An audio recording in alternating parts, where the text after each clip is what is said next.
Olá, estamos de volta para mais uma aula sobre estudo orientado, novo ensino médio e mediação tecnológica Rondônia. Isso mesmo. Cada aula tem uma dica, uma técnica, um método para orientar melhor os seus estudos, te auxiliar em todos os componentes curriculares, história, geografia, biologia, artes, português, não é? Então tá.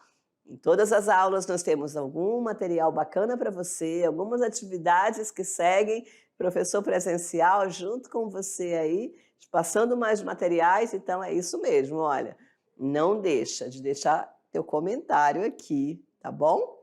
Tua pergunta, tua dúvida, a tua colaboração. Se você encontrou algo legal que queira compartilhar comigo, com os colegas, deixa aqui escrito para nós, tá bom? Curte a nossa aula e qualquer coisa, ó, liga para a prof, mantenha um contato com a prof, teu professor presencial está aí com você, vamos trocar uma ideia legal e a gente fazer desse componente estudo orientado uma coisa muito top, muito bacana para todos vocês, tá bom? Olha lá no slide, vamos ver o que nós vamos estudar hoje. Testes práticos, isso mesmo. O que são testes práticos? Teste prático é um método, né, que consiste em praticar exercícios para se preparar melhor para uma prova. Vamos ver aqui. Não tem problema, né? Testes práticos. Olha aí. Um teste prático é praticar, né? Exercícios. Redação também, né? Esquemas, desenhos, para se preparar para uma prova, para uma avaliação. Ao estudar para o Enem, por exemplo, quem está estudando para o Enem? Você está estudando para o Enem? Ao estudar para o Enem, ou para o vestibular, né? Ou para um concurso, por exemplo, busque por provas dos anos anteriores, é uma dica, ou os simulados. Na internet tem muita coisa, né? Às vezes, em alguns livros, alguns cadernos de estudo, também tem questões do Enem, questões de concursos para você praticar. Então, lembre-se que a prática tende, né, a levar à perfeição ou chegar perto, né? Descubra o estilo de aprendizagem para você, então. Eu estava falando para vocês que cada pessoa é uma, não é verdade? Então, as pessoas têm aptidões diferentes, considere isso. Aptidão diferente. Você precisa observar, primeiro, para a gente continuar essa aula, qual é a sua preferência, tá? Para saber qual é a sua preferência e aplicar melhor a técnica ou o método que você, de acordo com a sua aptidão. Então, vamos entender. A aptidão visual, auditiva, a leitura e o sinestésico. O que é a visual? A visual, vamos ver se você é dessa forma aqui. É aquele aprendizado por estímulos recebidos visualmente, né? Como, por exemplo, os mapas mentais e as imagens. Então, você tem um estilo de aprendizagem visual, você precisa ver coisas, imagens, cores, ver um negócio, olhar para aprender melhor. Auditivo é o tipo de aptidão do aprendizado pelos estímulos recebidos através do som, palavra falada e também da música. Tem muitas pessoas que aprendem melhor ouvindo. E pessoas que até fecham os olhos, né? Então, querem ouvir a professora falar, querem ouvir uma música daquele tema, uma paródia, né? Tem pessoas, inclusive, no auditivo, que usa essa técnica da leitura, que vem logo depois, mas leitura em voz alta, se ouvir falando aquilo. Outra, no auditivo, vê se você é assim, ó. Cada um pode se encaixar aqui em um ou dois ou até todos, né?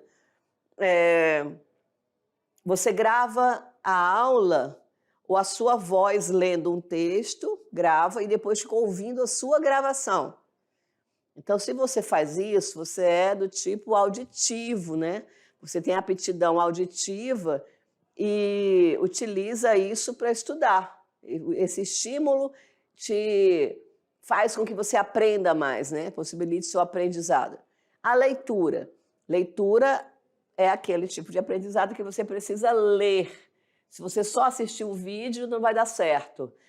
Se você só ouvir o professor falando ou alguém te explicando, não vai dar certo. Você tem que ler tudinho. Então, se você você precisa ler, mesmo que alguém te explique, tu tem que ler. Então você tem a aptidão da leitura, mas ela pode ser somada, como eu falei para vocês, tá?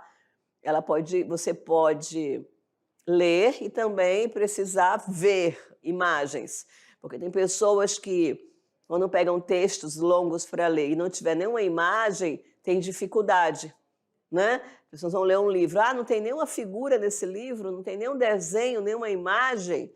Então, se você sente essa falta, é porque você é visual. E ainda tem outra, tem pessoas que a imagem precisa ser colorida. Pega um livro, só tem imagem preto e branco, já sente dificuldade de imaginar a cena só lendo ou no preto e branco. Quando você pega um livro de literatura, você precisa imaginar a cena, né? Então, com a imagem, algumas pessoas conseguem, outras não precisam dela, não fazem questão. E se você é do tipo sinestésico, é o aprendizado recebido através do movimento corporal. Possibilidade de grifar um texto, por exemplo, também. Na escola, galera, os professores, nós tentamos... deixa eu olhar para ti para falar isso aí. Vou falar o que nós professores fazemos. Eita, vou contar. O que nós professores fazemos na escola com vocês, com os nossos alunos? Tudo. Nós tentamos aplicar todas as formas, porque não tem numa sala de aula homogeneidade nas formas de aprender, né? Então, por isso que na escola o professor, ele solicita leitura, ele solicita escrita, ele solicita imagens, esquemas, desenhos. Você desenha muito, não desenha? Como professora de biologia que sou, se algum aluno meu estiver me assistindo, do passado, eu pedia caderno de desenho para eles. Eles tinham que comprar um caderno de desenho no início do ano. E esse caderno de desenho, a parte do caderno dos exercícios, né? Os resumos, era um caderno onde eles desenhavam muita coisa. Tinha que desenhar e pintar, né? Desenhar e pintar muita coisa. Então, eu peço os desenhos, até na faculdade, os alunos têm caderno de desenho, né? O que vai mudando é a qualidade desses cadernos, os tipos das canetas, das cores, né? Mas não, é um desenho. Então, os professores normalmente pedem desenhos, esquemas. Esquematize o sistema digestório. É para fazer um desenho e pintar com cores diferentes, de acordo com cada função, cada local. É uma coisa técnica envolvida na arte do desenho. Leitura. Vamos ler. Os professores pedem para os alunos ler e, às vezes, muitas vezes, pedem para ler na sala em voz alta, né? Cada um lê uma parte do texto, que a gente chama leitura compartilhada. É uma técnica. Eu vou ditar. Nós fazemos isso. A prof vai ditar para vocês as questões. Questão 1. Exemplifique, não sei o quê. E você vai copiando, ouvindo o que o professor está falando, né? É uma técnica. Os professores fazem isso, nós fazemos. Nós fazemos também a questão da sinestesia. Quem já nunca fez um trabalho que um professor pediu para fazer um teatro, uma dança, uma simulação de uma situação ali da história, da geografia, da biologia? Não é só da arte, não, tá? Né? Vamos fazer uma simulação do Mendel lá, quando ele fez o experimento com as ervilhas. Então, os alunos, um é o Mendel, né? Aí o outro lá, o outro monge do mosteiro e não sei o quê, aí tem a conversa, tal, simulando ali um mini teatro, uma encenação, né? E as danças. Qual é o professor de inglês que nunca pediu para você ir lá na frente cantar uma música em inglês, o grupo se apresentar? Alguns cantar e dançar. Então, nós, professores, exploramos todas as formas de aprendizado, corporal, visual, auditivo, a fala, a leitura, a escrita. Por quê? Nós temos que apresentar tudo isso para você. E aí você vai, de acordo com a sua aptidão, vai vendo as diversas opções e vai utilizando aquelas que você mais se enquadra, mais te dá prazer em fazer, né? Tem pessoas que só assistindo vídeos aprendem muito, outras não, precisam ler. E qual é o professor que nunca pediu para você assistir um vídeo, um filme? Os famosos filmes nas escolas, né? Os desenhos animados, os filmes, os trechos de filme, não é verdade? E até fazer jornalzinho, filmar e depois assistir aquele vídeo que vocês mesmos produziram. Agora a gente pede muito vídeo para fazer, né? Com a difusão do celular, quase todas as pessoas têm celular, então, né? Antes os celulares não tinham filmadoras, câmeras. Agora os professores pedem muito para os alunos fazerem vídeos, não é? E que eles falem nos vídeos. Aí depois todo mundo assiste o vídeo, posta o vídeo, faz o roteiro. Então isso está cada vez mais comum. Então são formas de aprender e você precisa identificar qual dessa forma mais é interessante para você, certo? Então vamos passar para frente. Olha lá no slide. Vamos continuar. Então pensa aí, depois tu pode voltar naquele slide, você, e ver assim qual é a sua aptidão, né? Então, olha lá, relacione com o cotidiano. Procure relacionar o conteúdo com coisas que você já conhece. Isso aqui é muito importante, tá? Relacionar coisas que você já conhece, é o cotidiano, ó. É muito difícil aprender coisas isoladas, tá? Mas quando conectamos elas com o nosso cotidiano, criamos uma ponte. O nosso cérebro entende melhor quando há um contexto. Eu vou já falar melhor sobre isso para você. Deixa eu passar aqui. Fale em voz alta e com contexto. Fale em voz alta. Um estudo feito por pesquisadores da Universidade de Waterloo, constatou que ler informações em voz alta resultou numa melhor memorização. Essa palavra aqui que eu estava buscando. A ação de falar e se ouvir ajuda a fixar as palavras na memória de longo prazo, né?